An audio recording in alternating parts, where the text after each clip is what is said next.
আর এবার পরের ক্লাসে দেখ 365 পাতা, আগেরটা তো 26.4 হলো 364 পাতা।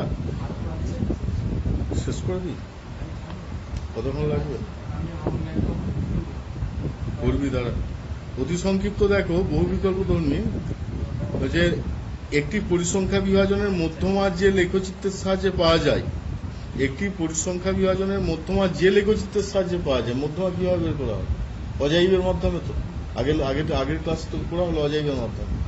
তাহলে অজাইব ডিটা উত্তর। 2 দেখো 6, 7, x, 8, y, 14 সংখ্যাগুলির গড় 9 হলে, গড় 9 মানে সবগুলোকে যোগ করে কত দিয়ে ভাগ হবে? 6 দিয়ে ভাগ। তার মানে 9 মানে 9 6 54, তার মানে 6 আর 7 কত? 13, 13 আর 8 কত? 21, 21 আর 14 কত? 35, 35 plus x plus y by 6 equal to কি 9। তো তাহলে x plus y, 35 plus x plus y সমান 54, 9 6 54। তাহলে এক্স প্লাস ওয়াই সমান কত? 54 থেকে 35 বিয়োগ কত হচ্ছে? 54 থেকে 35 বিয়োগ করলে 19, 19, 19। 35 থেকে 55 বিয়োগ করলে 20, যেহেতু 54 বিয়োগ করছি 19।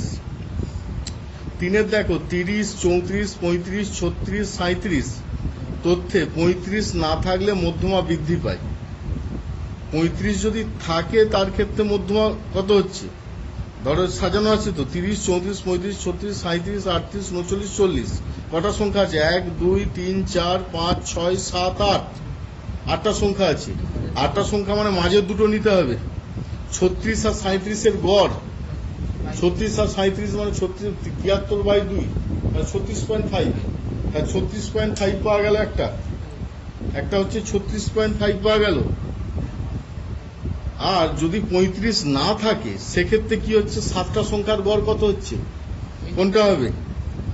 37টা হবে, 37 সংখ্যাটা হবে। কারণ 35 নাই মানে দেখো 35 যদি না থাকে শুধু তো 37 মানে এই সংখ্যাগুলো আছে তো, তাহলে 37 গড় হয়ে যাচ্ছে। তা 37 থেকে যখন 36.5 বিয়োগ করবো কত হবে? 0.5 হবে।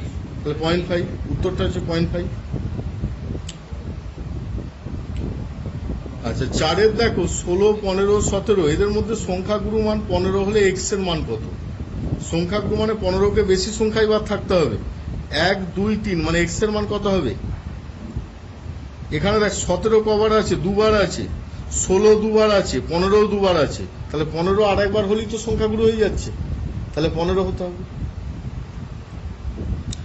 5 দেখো ঊর্ধ্বক্রম অনুসারে সাজাও, ঊর্ধ্বক্রম অনুসারে সাজাও। 8 9 12 17 এক্স প্লাস 2 এইভাবে আছে, এদের মধ্যমা দেওয়া আছে।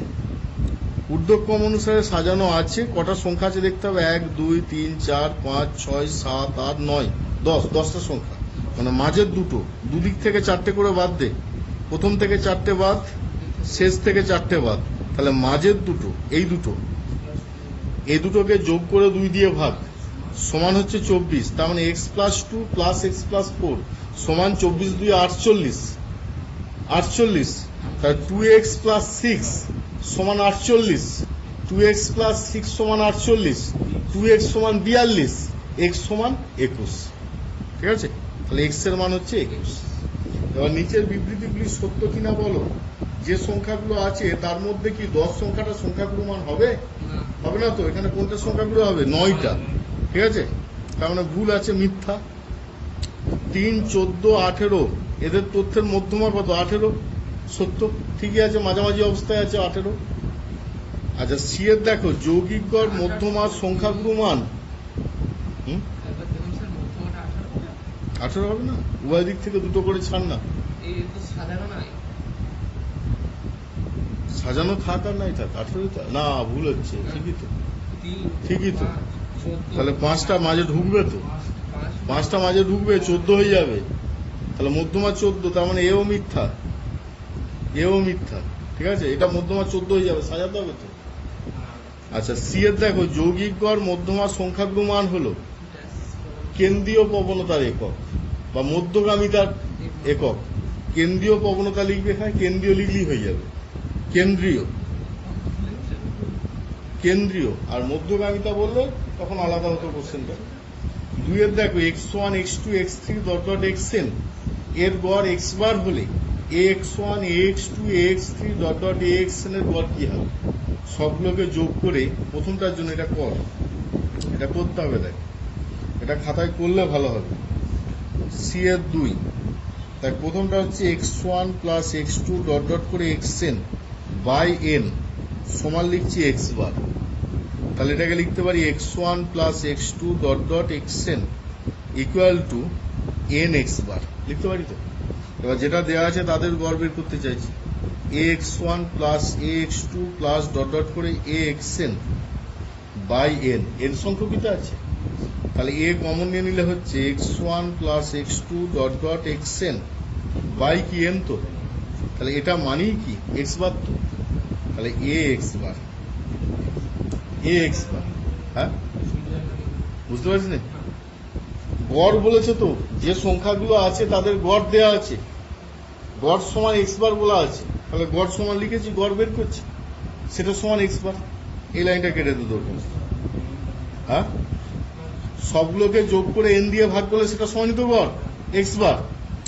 এবার যাদের গড় বের করতে বলেছে তাদের গড় লিখছি ax1 plus ax2 dot dot axn by n, by n এটাকে কমন নিলে কি হচ্ছে x1 plus x2 dot dot xn by n। আবার এটা মানেই কি এক্স বার, তো তাহলে a এক্স বার হয়ে গেল, a এক্স বার হয়ে গেল। বুঝছে?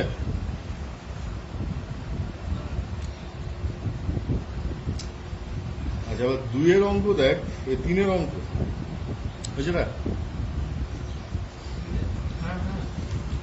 3 এর অঙ্ক দেখো, ক্রমবিচ্যুতি পদ্ধতিতে বিন্যস্ত রাশি তথ্যের যৌগিক গড় নির্ণয়ের সময় সকল শ্রেণীর শ্রেণীদৈর্ঘ্য কি থাকে? সমান। সকল শ্রেণীর শ্রেণীদৈর্ঘ্য কি সমান হয়? তো সমান, শ্রেণীদৈর্ঘ্য সমান হলে তবে তো হবে, মানে ক্রমবিচ্যুতি পদ্ধতিতে যোগ, শ্রেণীদৈর্ঘ্য দিয়ে ভাগ করতে হবে, বাই এইচ করা হয়। দেখবি এই একটু আগে বলা হয়েছে xi minus a by h সমান ইউআই দিয়ে এফআই ইউআই বের করা হয়। ঠিক আছে? এবার দেখো 10 এর দাগের যে অঙ্কগুলো আছে, 10 এর দাগের অঙ্কগুলোর ক্ষেত্রে দেখ, 10 এর দাগের যে অঙ্কগুলো এখানে দেখ, 1 এর অঙ্ক 2 এর অঙ্ক একবারে বাদ দিয়ে দিচ্ছি, কারণ নিজেরা করবে। সংখ্যাগুরুর মান, শ্রেণীর নিম্ন শ্রেণী সীমার অন্তর্ফল নির্ণয় করে এসব নিজেরা করবে। 1 এর এবং 2 এর অঙ্ক। 3 এর অঙ্ক দেখ, একটি পরিসংখ্যা বিভাজনের গড় 8.5 দেওয়া আছে, 8.1 সামেশন অফ এফআই এক্সআই দেওয়া আছে, সামেশন অফ এফআই দেওয়া আছে, কে সমান কত? Summation of fi xi by summation of fi সমান কি এক্স বার হয়তো, আর ওই এক্স বারটাই তো 8.5। তাহলে এখানে কি হচ্ছে দেখ, মনে হচ্ছে পড়েছিল, এইটাই পড়েছিল। আচ্ছা, আমরা জানি, এমনিতে আমরা জানি এক্স বার সমান summation of fi xi by summation of fi. তাহলে এক্স বারের জায়গায় আমরা কত বসাচ্ছি? 8.1, আর এটা হচ্ছে 132 প্লাস 5কে বাই 20। গুণ করে দেখ, 132 প্লাস 5কে সমান গুণ করলে দেয় 81, আর 20 গুণ করলে দশমিকটা উঠে যাচ্ছে 10-এর জন্য, 81কে 2 দিয়ে গুণ করে 162 হচ্ছে, 162।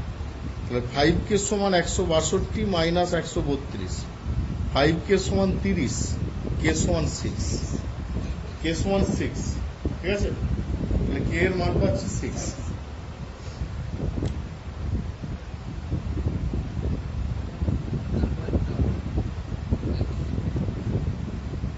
হয়েছে না? হয়েছে, হয়েছে। আচ্ছা, 4 এর অঙ্ক দেখ, ইউআই সমান দেওয়া আছে, ইউআই সমান xi minus 25/10, summation of fi ui সমান 20, সামেশন অফ এফআই সমান 100, এক্স বারের মান, এক্স বার সমান বের করতে হবে। এক্স বার সমান আমরা এমনিতে জানি, এক্স বার সমান কি সামেশন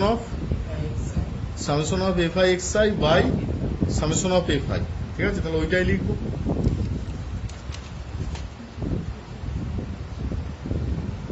চারের অঙ্ক, 10 এর দাগের 4, আমরা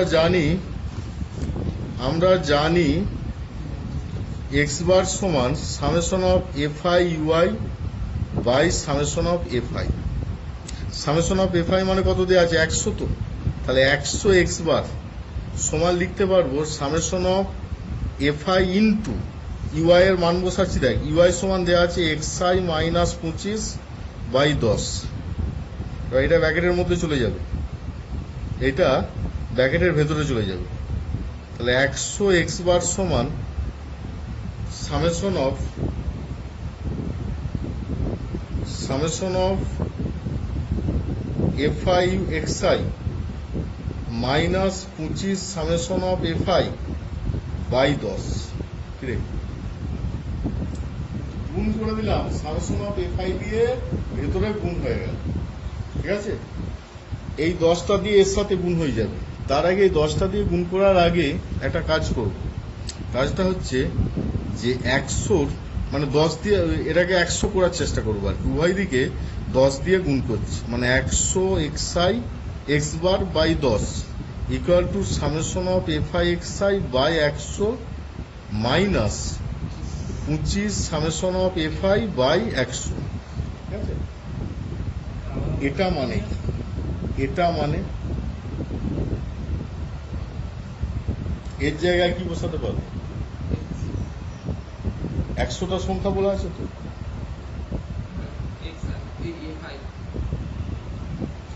সামেশন অফ এফ আই মানে কি এক্স বার, তো সামেশন অফ এফ আই তো এটা। ধর এটা পাচ্ছি 10 এক্স বার, এটা পাবো শুধু এক্স বার মাইনাস 25 ইন্টু 100 মানে সামেশন অফ এফ আই সমান কি 100, তো বাই 100, 25 ইন্টু 100 বাই 100। ভুল হয়ে গেছে। দেখো এটা ভুল হয়েছে, ঠিক করে করো। দেখো প্রথম আমরা এইটা ধরে করব, summation of f i ui সমান 20, কারণ summation of f i into ui এর জায়গায় মান বসাচ্ছি x i minus 25/10 equal to 20। এই 10টা এর সাথে গুণ করে দেবো, 200 হয়ে যাবে। Summation of f i x i minus 25 into summation of f I equal to 200। ঠিক আছে, এটা মানে কি 100, তো তার summation of f i x I equal to 200 plus 25 into 100।